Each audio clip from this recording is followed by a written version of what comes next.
अच्छा, तो पहले हमें क्या नाम कहते हैं, पॉलीहाइड्रो एमिनोज जो है, इससे पहले हमें नॉर्मली पता होना चाहिए कि बेसिकली प्रेगनेंसी में क्या होता है। कहता है प्रेगनेंसी में, जो कि मतलब ये हमारा फ़र्ज़ किया कि ये यूट्रस पड़ा हुआ है, कहता है इसके अंदर होता है हमारा बेबी पड़ा हुआ। कहता है वो जो बेबी है ना, वो फ्लोटिंग करता है, मतलब तैरता रहता है। किसमें? एक फ्लूइड होता है जिसको हम अमनियोटिक फ्लूइड का नाम देते हैं। अब कहता है ये जो अमनियोटिक फ्लूइड है, ये बेसिकली है क्या। पहले नॉर्मली पढ़ लेंगे, फिर बाद में अब नॉर्मल की तरफ चले जाएंगे। कहता है ये जो फ्लूइड है बेसिकली ये दो चीज़ों का कम्बिनेशन है। एक तो जो हमारी माँ होती है मटरनल, उसके जो प्लाज्मा होता है ना, प्लाज्मा बेसिकली क्या होता है, कहता है एक ब्लड होता है ना, ब्लड के अंदर ब्लड सेल होते हैं, और दूसरा क्या नाम कहते हैं हमारा ब्लड सेल, और दूसरे नंबर पे इसके अंदर फ्लूइड होता है। कहता है ये जो सेल के अलावा फ्लूइड होता है ना, इसको कहता है प्लाज्मा का नाम देते हैं। फिर कहता है दूसरे नंबर पे, कहता है कि जो बेबी होता है ना, उसके अंदर आपके होते हैं अमनियोटिक सेल। जो बच्चा होता है, जो प्लेसेंटा होता है, वहाँ होते हैं अमनियोटिक सेल। कहता है वो सेल भी क्या करते हैं, फ्लूइड की सिक्रीशन करते हैं। उस फ्लूइड को हम बोलते हैं अमनियोटिक फ्लूइड। अमनियोटिक फ्लूइड कहता है बेसिकली ये दो चीज़ों का कम्बिनेशन है। अमनियोटिक फ्लूइड जो है, एक तो मैटरनल प्लाज्मा का कम्बिनेशन है, और दूसरा जो है अमनियोटिक सेल की जो सक्रीशन होती है, उसको हम किसका नाम दे देते हैं, अमनियोटिक फ्लूइड का नाम दे देते हैं। अब नॉर्मली क्या होता है, कहता है ये जो अमनियोटिक फ्लूइड होता है, ये सक्रीट होता है, क्या नाम कहते हैं, अमनियोटिक सेल से या मैटरनल प्लाज्मा से। कहता है फिर ये बच्चा जो होता है इस अमनियोटिक फ्लूइड को पी लेता है, मतलब वाया माउथ। कहता है वाया माउथ ये है, ये सक कर लेता है सारा, वो आपके बच्चे के स्टमक में चला जाता है। फिर स्टमक से कहता है ये फ़िल्टर होता है आपके, क्या नाम कहते हैं, ब्लड में चला जाता है। ब्लड से फिर कहता है ये किडनी में चला जाता है। किडनी से कहता है वाया फिल्ट्रेशन ये क्या बन जाता है, यूरन बन जाता है। कहता है ये यूरन बेसिकली अमनियोटिक फ्लूइड क्या है, यूरन ही आप कह सकते हो। कहता है फिर ये यूरन होता है, इसको अगेन बच्चा स्वेल करता है, अगेन पीता है, और अगेन इसको स्क्रीट कर देता है। ये तो है जी नॉर्मल साइकिल। बेसिकली जो आपका बेबी होता है, जो यूट्रस में पड़ा होता है, वो एक फ्लूइड के अंदर तैरता है, उस फ्लूइड को अमनियोटिक फ्लूइड का नाम देते हैं। अब अमनियोटिक फ्लूइड है क्या, कहता है मैटरनल प्लाज्मा या आपका अमनियोटिक सेल की सिक्रीशन को हम किसका नाम देते हैं, अमनियोटिक फ्लूइड का नाम देते हैं।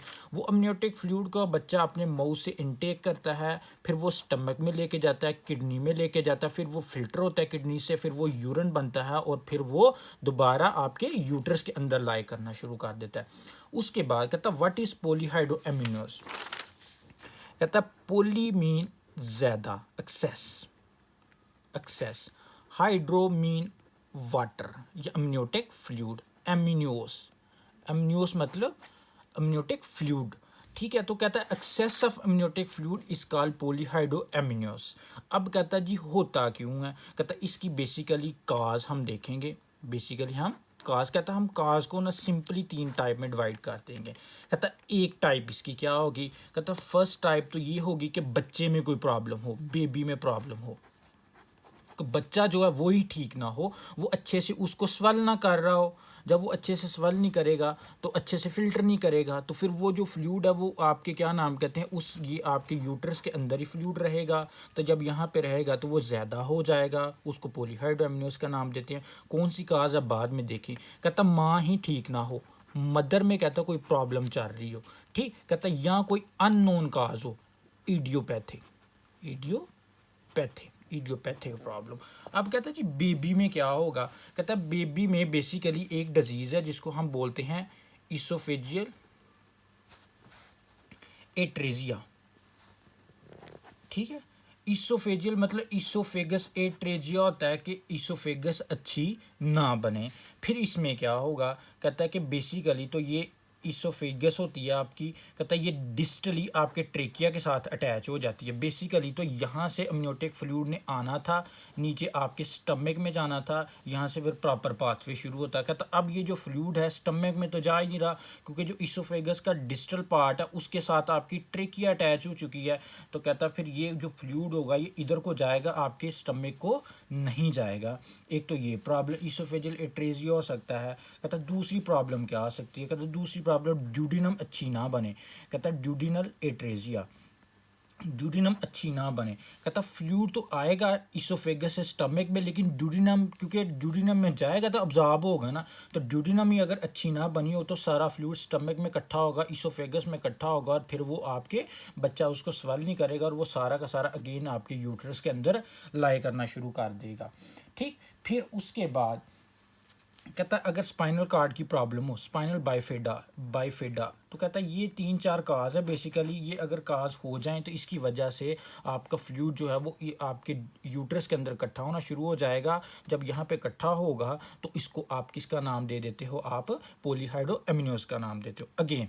फिर कहता है कि आ जाती है मदर की प्रॉब्लम, कहता है मदर में क्या प्रॉब्लम हो, वैसे कहता है अगर मदर डायबिटिक हो, मदर अगर डायबिटिक हो तो कहता है डायबिटीज़ के दौरान क्या होगा कि फ्लूइड की सिक्रीशन ज़्यादा हो जाएगी, जब फ्लूइड की सिक्रीशन ज़्यादा होगी तो वो ज़्यादा आपके यूट्रस के अंदर इकट्ठा हो जाएगा, जब ज़्यादा इकट्ठा होगा तो उसकी वजह से आप उसको पॉलीहाइड्रो एमिनियोस का नाम दे देंगे। फिर कहता है कि अगर क्या नाम कहते हैं कि मल्टीपल प्रेगनेंसीज हों, बार बार फीमेल प्रेग्नेंट हो रही है, बेसिकली तो हमें 2-2.5 साल का एक वक्फा लेना होता है, अगर बार बार अगेन एंड अगेन हर साल फीमेल क्या नाम कहती है प्रेग्नेंट होना शुरू हो जाए, तो उस दौरान भी क्या होता है कि उसके जो जो सेल होते हैं ना वो इमेच्योर हो जाते हैं, और उसकी इमेच्योरिटी की वजह से वो सेल अब सिक्रीशन प्रोड्यूस करते हैं, और उसकी वजह से उसको क्या होता है, उसको क्या नाम कहते हैं पॉलीहाइड्रो एमिनियोस हो जाता है। ये कोई 50% बेबी की काज है, ये 20% कोई मदर की कॉज आ जाती है, और 30% को इडियोपैथिक आ जाती है जिसका हमें पता ही नहीं होता।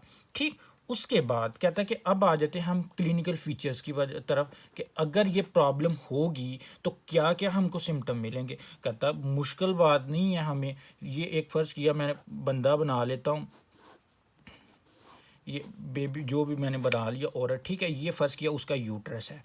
अब कहता है कि इसके अंदर कोई मुश्किल नहीं है, कहता है जब इसके अंदर क्या नाम कहते हैं कि फ्लूइड इकट्ठा होगा तो फ्लूइड ज़्यादा होगा तो यूट्रस भी अपवर्ड पुश होगा, यूट्रस अपवर्ड पुश होगा तो यूट्रस का साइज़ क्या हो जाएगा, इंक्रीज़ हो जाएगा। फिर कहता है कि वो जो बच्चे ने अपनी किडनी से फ़िल्टर किया था, कहता है जब वो फ़िल्टर करेगा तो फिर वो आपका ये क्या नाम कहते हैं ईसोफेगस से फ्लूइड नीचे नहीं जा रहा था, अगर नीचे चला गया ड्यूडिनम तक चला गया तो फिर वो सारा का सारा फ्लूइड या तो आपके स्टमक में जमा हो जाएगा या आपके ईसोफेगस में जमा हो जाएगा, और उसकी वजह से डायलिटेशन आपके अब्डामन में आ जाएगी, तो कहता है जिसकी वजह से आपको अब्डामिनल डिस्टेंशंस मिलेंगी। ठीक है, एक तो क्लिनिकल फीचर होगा कि यूट्रस का साइज़ जो है वो इंक्रीज़ हो जाएगा, दूसरा अब्डामिनल क्या नाम कहते हैं डिस्टेंशंस मिलेंगी। ठीक, अब तीसरे नंबर पे कहता फ़र्ज़ किया हमारे पास ये आपका आ जाता है यूट्रस, कहता ये छोटा सा हमारे पास बच्चा पड़ा हुआ है, कहता इसके अंदर अगर फ्लूइड ज़्यादा इकट्ठा हो जाएगा तो बच्चा भी क्या नाम कहते हैं, अगर फ्लूइड ज़्यादा इकट्ठा हो तो बच्चा भी ज़्यादा तैरना शुरू हो जाएगा उस फ्लूइड के अंदर। नॉर्मली तो हमारे 800 से लेके 1000 ml तक अमनियोटिक फ्लूइड होता है, कहता अब अगर इसमें फ्लूइड ज़्यादा हो जाएगा तो बच्चा तैरना शुरू हो जाएगा, जो बच्चे की एक नॉर्मल पोजीशन होनी थी आपके यूट्रस के अंदर, बच्चा उस पोजीशन को क्या कर देगा, खो देगा। तो फिर इसकी वजह से आपको क्या नाम कहते हैं, आपको क्या नाम माल पोजीशन आएगा, सिम्टम माल पोजीशन, कि बच्चे की जो पोजीशन होगी वो अच्छी नहीं होगी, बच्चा तैरना शुरू कर जाएगा, माल प्रेजेंटेशन जिसको हम बोलते हैं, कि मतलब उसके बाद कहता नेक्स्ट क्या होगा, कहता जब यहाँ पे फ्लूइड ज़्यादा इकट्ठा होगा तो हम सिंपल से एग्जांपल कोट कर देते, तो फीमेल को भी प्रॉब्लम होगी, वो इतना भारी पेट कैसे उठा सकती है, तो फिर उसकी वजह से क्या होगा कि उसको क्या नाम कहते हैं कि प्री मेच्योर डिलीवरी, प्रोम जिसको हम बोलते हैं, प्रोम प्री मेच्योर डिलीवरी भी उसको हो जाएगी। ठीक है, तो ये सारे के सारे क्लिनिकल फीचर अगर आपको पता लग जाए कि फ्लूइड इकट्ठा हुआ है, तो फ्लूइड इकट्ठा होने की वजह से यूट्रस में फ्लूइड कहाँ इकट्ठा है, यूट्रस में, यूट्रस का साइज़ बढ़ जाएगा, वो यूट्रस का साइज़ बढ़ेगा तो फिर वो अब्डामन की तरफ फ्लूइड जाएगा, जब अब्डामन की तरफ फ्लूइड जाएगा या आपके ईसोफेगस स्टमक के अंदर फ्लूइड इकट्ठा हो जाएगा, उसकी वजह से अब्डामन आपका फैल जाएगा, अब्डामिनल डिस्टेंशन होगी।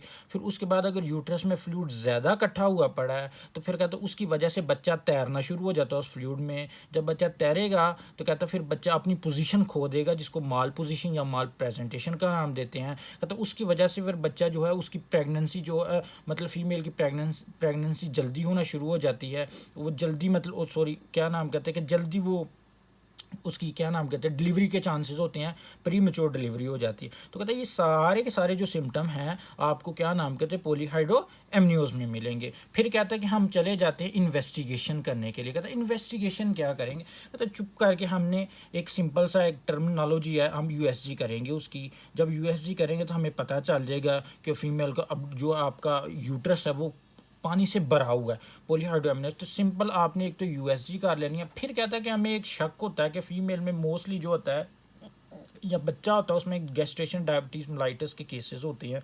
तो हम क्या करते हैं बीएसएल भी चेक कर ले उसकी, ठीक है, कि बेसल शुगर लेवल जो है वो भी हम चेक कर लेते हैं। अब वो फास्टिंग आप कर लो, वो आप रैंडम कर लो, भूखे पेट कर लो, या खाने के 2 घंटे बाद या घंटे बाद कर लो। तो कहता है ये दो हम सिंपल सी क्या नाम कहते हैं इन्वेस्टिगेशंस करते हैं। बाकी अंडरलाइन काज आप देख सकते हो, क्रोमोसोम की अबनॉर्मलिटीज़ को करने के लिए आप जीनोटाइप वगैरह टेस्ट कर सकते हो, आप ये आप कर सकते हो। फिर कहता है कि ट्रीटमेंट बिल्कुल सिंपल है इसका। ट्रीटमेंट क्या है कि आपने एक छोटी सी नीडल लेनी है, यूट्रस के अंदर देखना है बच्चे की पोजीशन पहले क्या है। आपने यूट्रस के अंदर पहले सबसे पहले आपने अंडरलाइन काज ठीक करनी है। अगर उसको इसोफेजियल एट्रेजिया ड्यूडिनल है, फीमेल को डायबिटीज़ है, आप इसको सिम्टोमेटिकली आप इसको ट्रीट करेंगे। फिर कहता है कि आपने एक तो लेनी है नीडल, नीडल को इंसर्ट कर देना। फर्स्ट किया ये आपका यूट्रस है, ये नीडल लेके आप यूट्रस के अंदर इंसर्ट कर देनी है, और नीडल इंसर्ट करके फिर आपने नीडल के ज़रिए जितना भी फ्लूइड होगा उसको बाहर निकाल लेना। कहता इस टर्म को आप बोलते हैं अमीनो या अमीनियो सिंथेसिस वाया नीडल। अगर आप अमनियोटिक फ्लूइड को निकालते हैं यूट्रस से उसको बोलते हैं अमीनो सिंथेसिस का नाम दे देते हैं, ठीक। फिर उसके बाद कहता आप एंडोमेथासिन भी देते हो, आप एंडोमेथासिन। कहता है ये एंडोमेथासिन क्या करती है, कहता है ये एंडोमेथासिन जो होती है, जो बच्चा होता है ना माँ के पेट के अंदर, उसमें ना यूरिन की प्रोडक्शन को कम कर देंगी।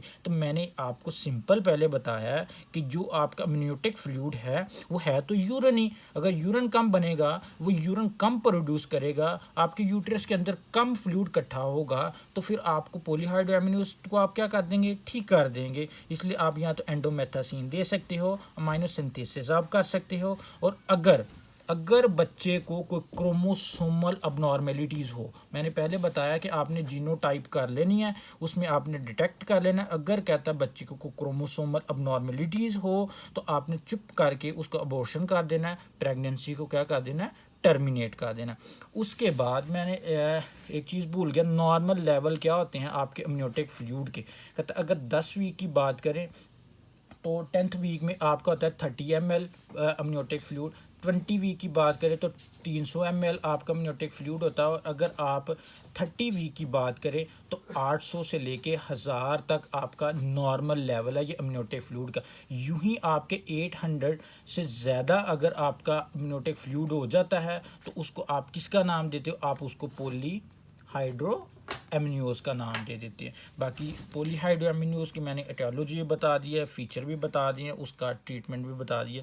तो ये इन शॉर्ट जो था आपकी पॉलीहाइड्रो एमनियोज का ओवरव्यू था।